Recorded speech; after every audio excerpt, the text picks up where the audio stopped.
What's good, YouTube? And welcome to some new stock on Cardboard Concierge. I love this high-end resource for the community, but do remember that independent vendors are going to be on here, so not everything is like, oh yeah, that's a great deal automatically. In fact, I'm going to point out some that I would personally avoid. But code What's Good 5 for 5% off, and to support the channel directly is even bigger savings with these bigger prices. So the OCG market often gets mystified, right? Like, I see this Dark Magician right here, 1800 for a 9.5. Realistically, they go 1350, 1400, and sometimes even pop up a little less. For PSA 10 right now, I would kind of avoid that and do your own research. But right across from it, there's a gold label TP2 jar for 2700, just 2700. Look at TCG Player, where absolutely crazy, quote unquote, near mint TCG Player style without pictures are 5k plus. And if you go on eBay, there is a PSA 9 morphing jar, I think, at 2900,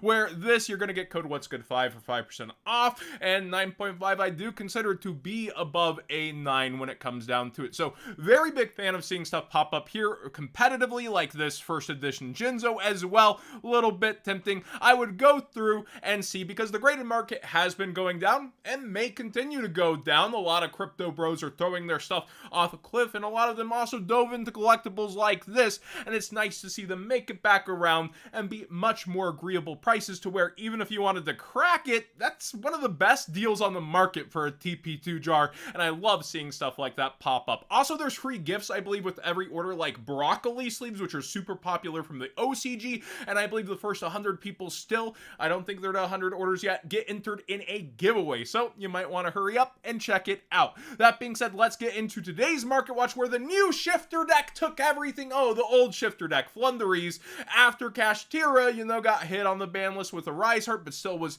doing pretty good at the event. The finals ended up being Max Reynolds, who got engaged to Jeff. Congratulations, with Rescue Ace against Flu, but Flu ended up winning. I would actually suggest getting D-shifters now that we've avoided a list and we're in that format. Even if it's a hated card, even if ban list fears are coming again, get the copy that you want while it's relatively cheap, in my opinion, because we're stuck a format with it if you don't already have yours. Flunder, the core itself, insanely cheap for some of the nicest versions, but what's expensive are the staples, and they're getting more expensive. We covered triple tactic thrust when the ban list hit, right? And it was already going up. It has skyrocketed up there and is headed towards $90, with the cheapest being around $87 and quickly $90 on the front page. Also, Pot of Prosperity played in the Flunder deck. We do have the new copy coming from the Pot collection, which is on pre-sale now on TCG Player. Remember, those are going to actually have a almost Hobby League like layer of foil. It'll be interesting to see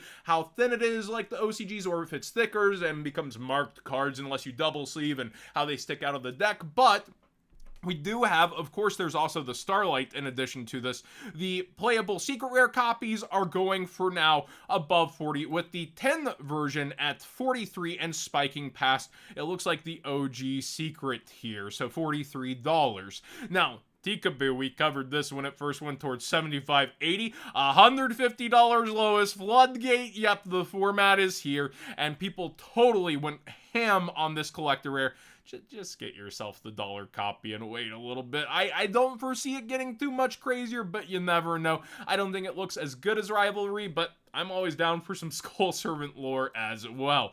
What I would look at is Secret Rare Mist Valley Apex Avion's, one of the only cards that is not Flunder named, kind of like Ryza. The Secret Rare looks great, and the DT, has been all over the place. And there are affordable versions here, but if you're considering the deck and deck core because it's so cheap, think about the outside pieces that didn't get reprinted so recently before going for the staples, maybe, unless you already have the staples for other decks. The Megathons have calmed down since the ban list. Copium, except Daruma Karma Cannon is a top 5 card towards $6. I love this card. I think this card has a ton of potential.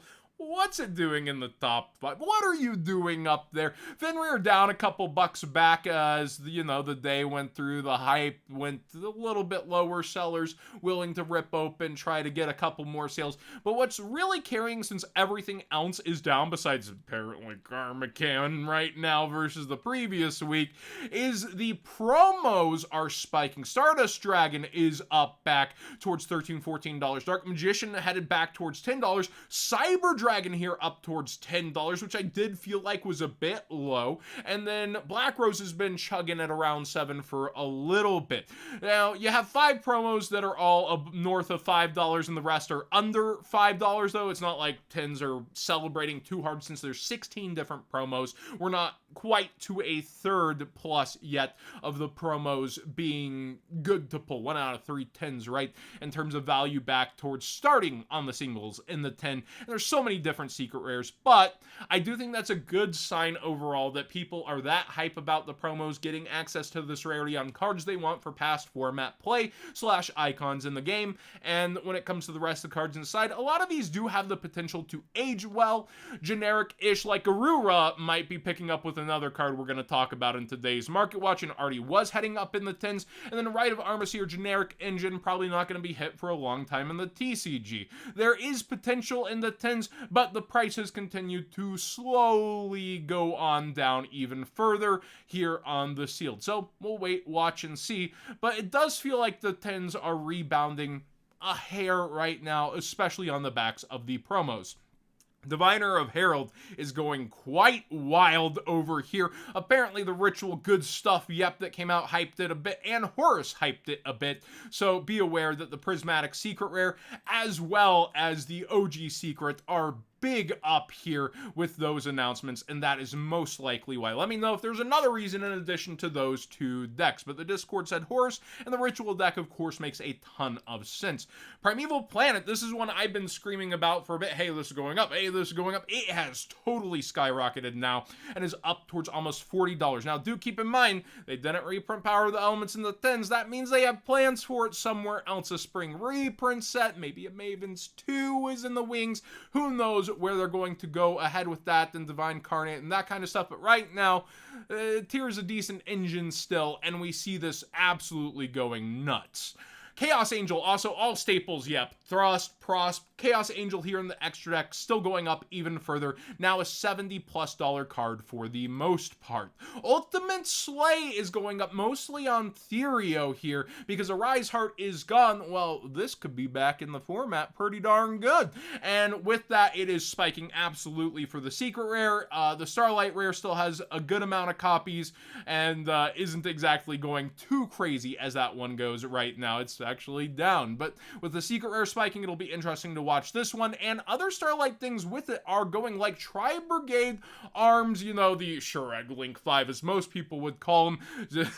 Biceps is maybe what I would call them. But you can see it was nothing but down here and has suddenly gone up towards 65, 69, nice, 70+ quickly. And that's because he has a send effect when you're using Ultimate Slay. If this card is sent to the graveyard, send a Beast, Beast Warrior, or Wing Beast monster from your extra deck. Garura, draw 1+ while taking care of stuff on the field, especially if your extra deck doesn't care too much about having an extra deck. That space can really flex like decks such as Flunder. So yeah, people are talking about this, but it's a little more theorio than actual performance as I understand it right now. But do let me know what you think of this in the current format with Arise Heart gone. Is it player brain versus market brain? Is it hype? Is it because it didn't get a reprint out of Pote? Also, let me know what you think. Duality, not Potted Duality, which topped in Flunder, but regular Duality is going up. A lot of people are saying this is because of Chaos Space getting limited. It is pretty much a $12 card at this point, where it was $9, slowly going up on its own anyways. One of the top hyped cards out of Battles of Legend, Monstrous Revenge. It can be played in multiple decks as well. Let me know what you think about Duality spiking here. Is it for branded? Is it for something else? I've heard a lot of arguments about this in branded. Any branded experts in the comments section? And finally, Ghost Reaper and Winter Cherries is being talked about a lot for Unchained. Flunder again having that flex space with not needing the extra deck, as well as of course the mirror match and so many different Unchained players being expected. So Ultimate Rare, I've seen this card get bought out so many times that it definitely did feel like 15 was a bit cheap for it, even if it has an overhyped history. Like the Secret Rare First Edition, every time it even got a rumbling of hype would go to $22, so I would have expected this to sit around 20, so it's not too surprising to see it spike towards 25. Let's see the actual lowest listings though. It's around 30, so does make sense. Probably will cool back towards more 22, 25, or continue to stock depending on performance stunk. I almost made it through there without stumbling. Thanks for watching today's Market Watch. Please subscribe if you haven't already. Give this video a thumbs up if you enjoyed the conversation. It feels good to be back. I've been really productive around the house. Usually I do these updates at the start, but I wanted to get through everything. I've been like researching stuff like TV antennas, cord cutting. I cord cut a long time ago, but getting free football content would be nice on the legal airwaves. And it's cool how YouTube has everything for that. Like, I've been watching the Antenna Man for a bit and also looking around for other counter reviews, doing research, but getting into the antenna broadcasty stuff where even if your internet goes out, you have football. Sounds like win-win when you have some faulty internet at times. Again, thanks for watching, and just really feel like I'm actually getting back to it instead of going through the motions. I've been real sad boy hours this year, had a lot of things happen, and I feel actually back. Like, I've been working out this whole time, but now I'm feeling it, and I like that sort of stuff. It's nice. It really is.